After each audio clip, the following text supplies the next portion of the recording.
ശ്രീപത്മനാഭസ്വാമി ക്ഷേത്രത്തിലെ കോടികൾ വിലയുള്ള അമൂല്യ വസ്തുക്കൾ കാണാതായെന്ന് സംസ്ഥാന പോലീസ് മേധാവി.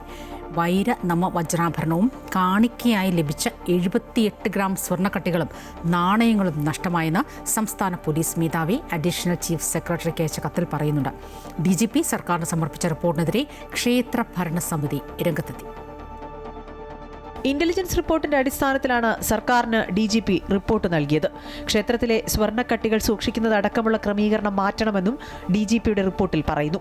കാണിക്കയായി ലഭിച്ച 78 ഗ്രാം സ്വർണ്ണക്കട്ടികളും നാണയങ്ങളും കാണാതായിട്ടുണ്ട്. വൈരനവ എന്ന ആഭരണം 6 മാസമായി കാണാനില്ല.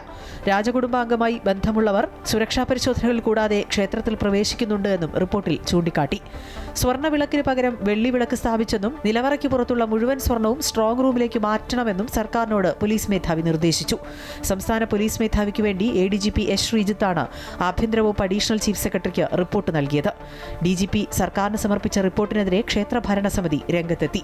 മാധ്യമങ്ങളിൽ പ്രചരിക്കുന്ന വാർത്തകൾ അടിസ്ഥാനരഹിതമാണെന്നും ക്ഷേത്രത്തിന്റെ പ്രതിച്ഛായയ്ക്ക് കളങ്കം വരുത്താനും പൊതുജനങ്ങളെ തെറ്റിദ്ധരിപ്പിക്കാനും ലക്ഷ്യമിട്ടുള്ളതാണ് ദുരുദ്ദേശപരമായ വാദങ്ങളെന്നും ക്ഷേത്ര എക്സിക്യൂട്ടീവ് ഓഫീസർ വാർത്താക്കുറിപ്പിലൂടെ അറിയിച്ചു. പോലീസ് നിയന്ത്രണത്തിലുള്ള CCTV നിരീക്ഷണത്തിലാണ് ക്ഷേത്ര പരിസരം മുഴുവനെന്നും വിലപിടിപ്പുള്ള വസ്തുക്കൾ നീക്കം ചെയ്യുന്നത് സുരക്ഷാ വിഭാഗത്തിന്റെ സാന്നിധ്യത്തിൽ മാത്രമാണെന്നും അധികൃതർ അറിയിച്ചു. ക്ഷേത്രത്തിൽ പ്രവേശിക്കുമ്പോഴും പുറത്തു പോകുമ്പോഴും ജീവനക്കാരെ കർശനമായ പരിശോധനയ്ക്ക് വിധേയരാക്കുന്നുണ്ടെന്നും ഇതുവരെ ക്ഷേത്രത്തിൽ മോഷണമോ ദുർവിനിയോഗമോ നടന്നിട്ടില്ല എന്നും എക്സിക്യൂട്ടീവ് ഓഫീസർ അറിയിച്ചു. News desk Amrita TV.